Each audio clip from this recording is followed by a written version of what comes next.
Hola a todos, ¿cómo andan? Bueno, en los videos de hoy vamos a estar abordando el capítulo 4 del Atlas de Lobato y Suriano.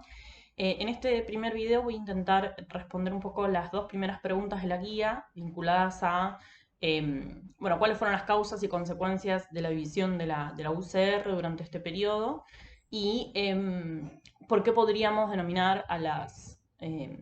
los gobiernos de Frondizi y de Ilia como democracias débiles, ¿no?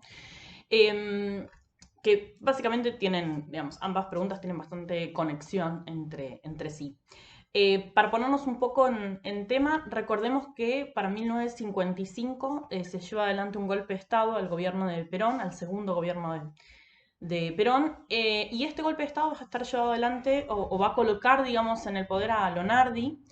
apoyado principalmente por la Iglesia y por los grupos militares más nacionalistas, que tenían una perspectiva de llevar adelante un peronismo, denominado peronismo sin Perón, ¿no? Es decir, que lo que criticaban del gobierno de Perón era básicamente su actitud o sus modos más personalistas, ¿no? Y que también denunciaban, digamos, cierta corrupción dentro del gobierno. El problema es que el golpe de Lonardi, digamos, y la conducción de Lonardi va a durar poco tiempo, van a durar 2 meses nada más, porque representa una ala, perdón, minoritaria dentro de las Fuerzas Armadas, y particularmente tanto la Marina como el Ejército tenían una visión bastante distinta de el destino del país, por decirlo de alguna forma,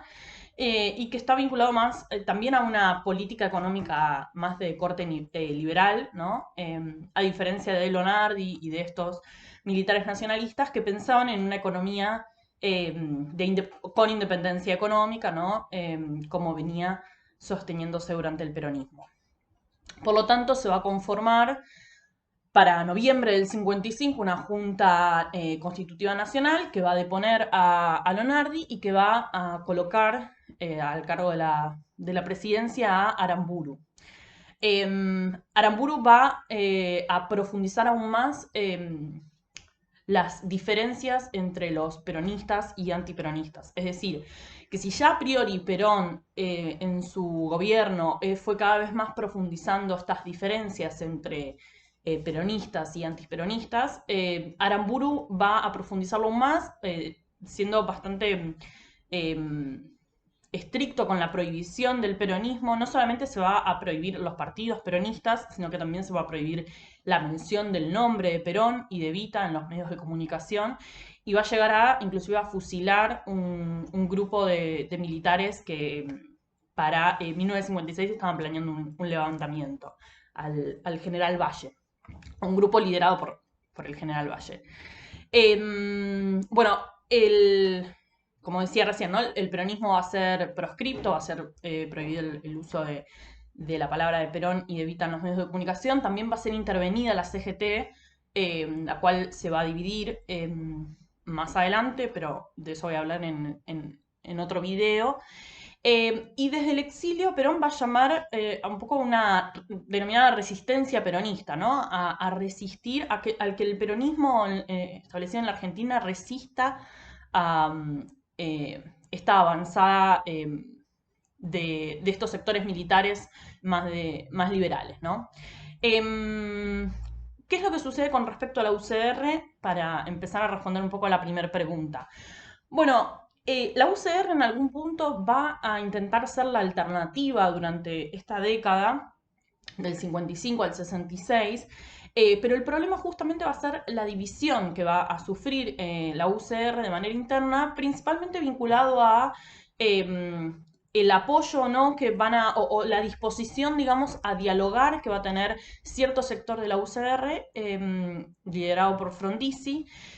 mientras que otros sectores, liderados particularmente por Balbín, de la UCR, van a ser mucho más reticentes a dialogar con el peronismo, y también tiene una perspectiva bastante distinta con respecto a el modelo económico. Frondizi sostiene un modelo económico de independencia, ¿no? Económica. De eso también voy a hablar en el video particular sobre economía, ¿no? Va a impulsar un modelo desarrollista que va a intentar justamente impulsar la industria, pero también el sector agrario de la Argentina, con ciertas modificaciones que, como decía recién, ya voy a hablar de ellas en el próximo video. Entonces, tenemos para 1956 una UCR que se va a encontrar dividida debido a estas diferencias con respecto a las perspectivas de cara a qué tan dispuestos estaban a dialogar o no con el peronismo y qué modelo económico del país pensaban. Entonces, para 1957, cuando se oficializa la ruptura entre los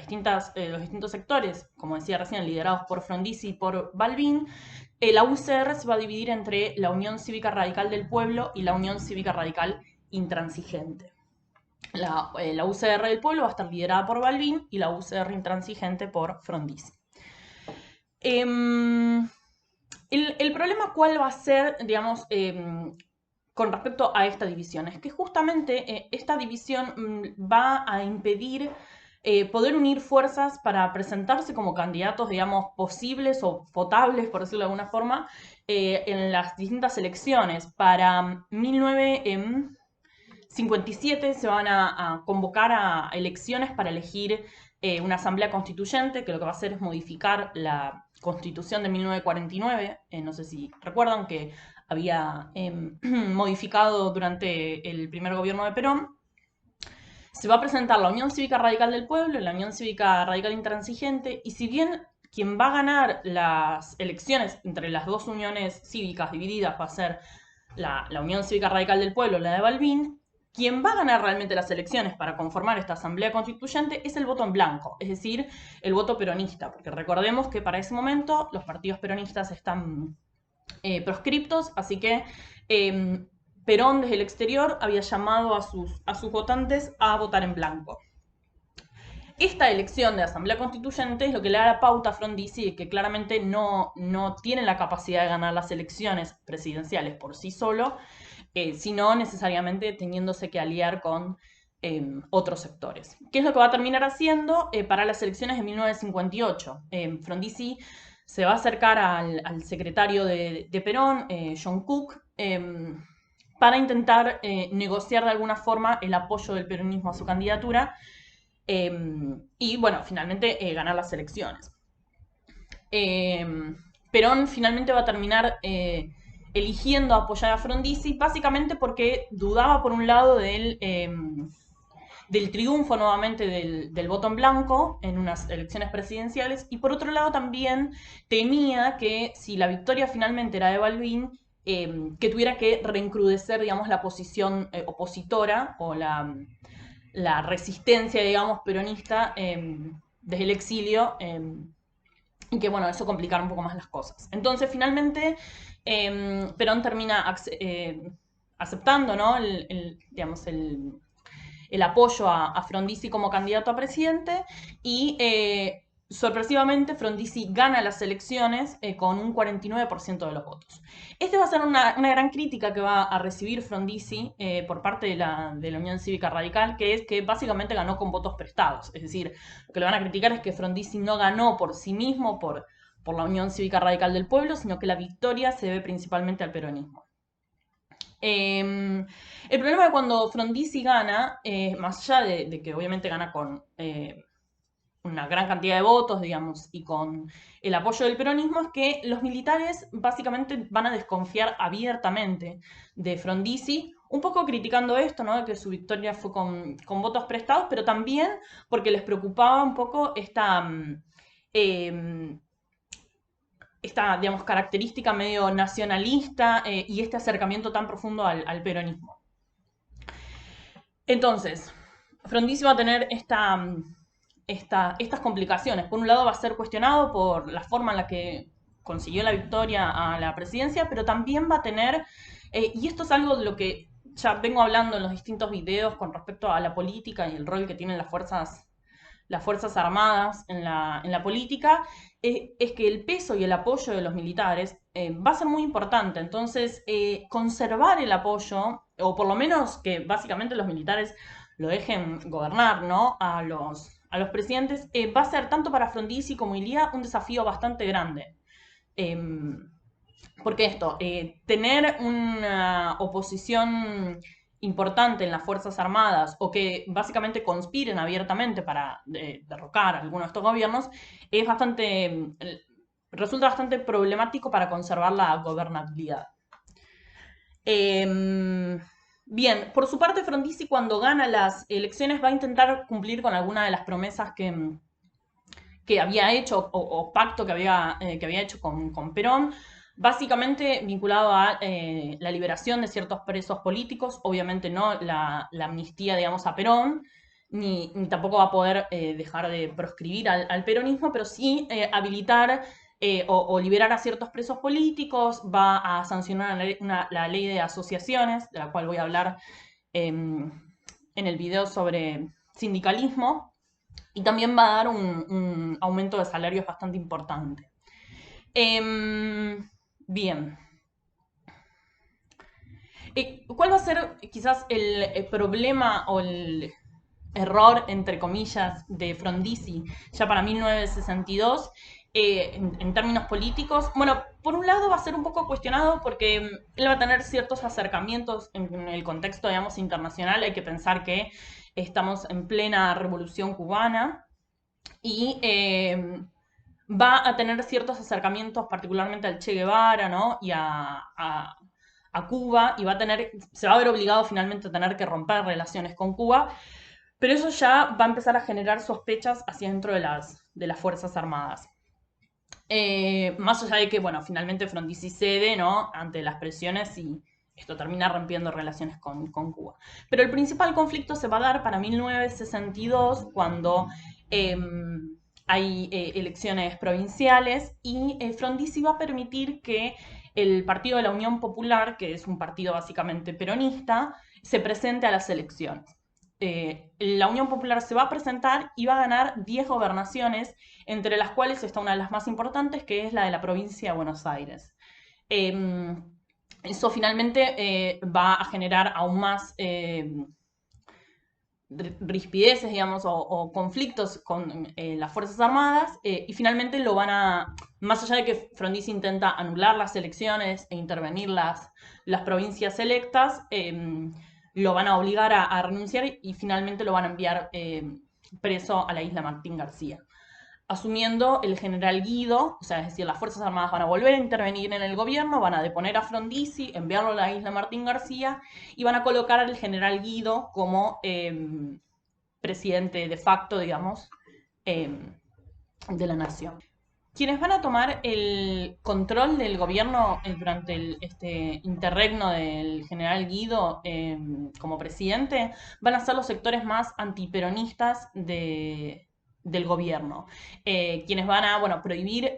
no solamente la participación política, sino la propaganda política del peronismo, y también va a limitar el derecho a huelga. También hay que tener en cuenta que en este momento, en esta época, empieza surge un conflicto hacia adentro del propio ejército entre los denominados azules y colorados, que está vinculado a la posición con respecto al peronismo, pero particularmente con respecto a el modelo económico que se piensa para la Argentina. Mientras que los azules estaban más vinculados a un modelo desarrollista, un modelo de desarrollo de la industria nacional y nacionalista, los colorados tenían una visión mucho más liberal con respecto a la economía y eran claramente antiperonistas, ¿no? Más allá de que los azules, es decir, los que tenían más disposición al acercamiento a los partidos peronistas y a esta visión más nacionalista de la economía, son los que terminan ganando, digamos, dentro de esta disputa, dentro del ejército, va a haber bastantes problemas para poder sostener esta postura hacia dentro de las Fuerzas Armadas, principalmente debido a ciertos levantamientos que se produjeron en la Marina. Es decir, el problema, más allá de que la conducción del ejército estuviera dada por los azules, es que después hacia adentro de las propias Fuerzas Armadas estaban bastante solos, por decirlo de alguna forma, en esta posición, y tanto la Marina como la Fuerza Aérea eran bastante reticentes a esta postura más nacionalista o más de acercamiento a los partidos peronistas. Para 1963 se van a convocar a nuevas elecciones presidenciales y tanto Frondizi como Perón van a llamar a el voto en blanco. Por lo cual finalmente va a terminar ganando el candidato de la Unión Cívica Radical del Pueblo, que es Ilía, pero va a ganar con tan solo el 26% de los votos. Y esta es otra característica que va a marcar un poco su presidencia, que es la dificultad que Ilía va a tener, no solamente de gobernar en términos de, va a tener que contar con el apoyo de distintos sectores, como el Partido Socialista, como los conservadores y demás, para poder sostener cierto nivel de gobernabilidad, pero también va a tener muy pocos representantes de su partido dentro del Congreso. Va a tener solamente 72 de 189 bancas. Es decir, menos de la mitad, digamos, de las bancas del Congreso van a ser de la UCR del pueblo, lo cual también le va a ser muy difícil poder sancionar leyes, por ejemplo. Y más allá de esta poca representatividad y esta necesidad de estar generando consenso con distintos partidos para poder gobernar, continúa el problema de las Fuerzas Armadas y o sea, digamos, de la constante deliberación y conspiración que las Fuerzas Armadas tienen, por lo cual pareciera en algún punto que tanto Frondizi como Ilía caminan, ¿no?, sobre suelo bastante delgado, digamos, y bastante complicados por esta situación de tensión constante que hay con las Fuerzas Armadas. Más allá de esto, el primer año del gobierno de Ilía va a estar marcado por un fuerte crecimiento económico, lo cual le va a permitir tomar ciertas decisiones y el control de la economía con mucha más fuerza. Va a anular contratos petroleros y contratos firmados con el FMI que había firmado Frondizi durante su gobierno, los va a lograr anular, va a lograr realizar un aumento de salarios, va a poder interferir en el control de precios como para intentar estabilizar la economía y motivar un poco el consumo interno. Y de alguna forma propiciar cierta independencia económica, ¿no? Pero más allá de eso, va a cada vez tener más conflictos con distintos sectores digamos, de la economía y de las Fuerzas Armadas y demás. Particularmente estoy hablando de tres sectores. El primero es el sector empresario, representado básicamente en la Unión Industrial Argentina, en la sociedad rural, quienes van a empezar a cada vez más apoyar un golpe militar debido a estas medidas económicas que Ilía fue tomando durante su gobierno, ¿no?, vinculado a el aumento o la generación de un salario mínimo, el control de estos contratos petroleros que mencionaba recién que había empezado a gestionar o en algunos casos a anular. Y básicamente porque Ilía, al intentar promover esta independencia económica de la Argentina, iba en contra un poco de los ideales que estos sectores empresarios tenían vinculados a el libre mercado, ¿no?, al liberalismo y demás, que básicamente implicaba que el Estado no interviniera y no realizara un control de las operaciones del mercado. Entonces, tenemos por un lado el sector empresario que va a, como decía recién, apoyar cada vez más un golpe militar, ¿no?, debido a que estaban en contra de las medidas económicas que Ilía había tomado durante su gobierno. Después, por otro lado, tenemos a los medios de comunicación que se van a encargar durante bastante tiempo de hacerle por decirlo de alguna forma, entre comillas, ¿no?, mala propaganda a Ilía, básicamente caracterándolo de lento, de inepto, más allá de que el gobierno de Ilía entre el 63 y 1963, ¿no?, y 1966 vivenció un crecimiento económico bastante importante. Más allá de eso va a haber como este etiquetamiento a Ilía de inepto, ¿no?, de incapaz de gobernar. Y también la propia conspiración, por otro lado, ¿no?, la propia conspiración de las Fuerzas Armadas para retomar el control del gobierno y vinculado su malestar básicamente a cuestiones ideológicas a nivel económico, que bueno, finalmente terminaron provocando un nuevo golpe de Estado hacia 1966, en el cual Onganía va a tomar el control del poder, del gobierno, ¿no? Y bueno, va a iniciar una nueva era bastante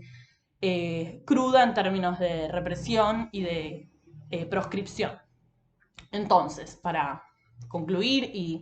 retomar un poco los puntos más importantes.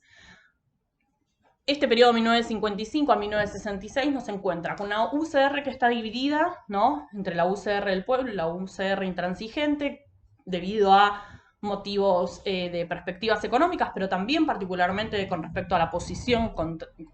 respecto al peronismo, ¿no? Esta división va a provocar que durante toda esta década no pueda haber un candidato único de la Unión Cívica Radical, no pueda haber un candidato que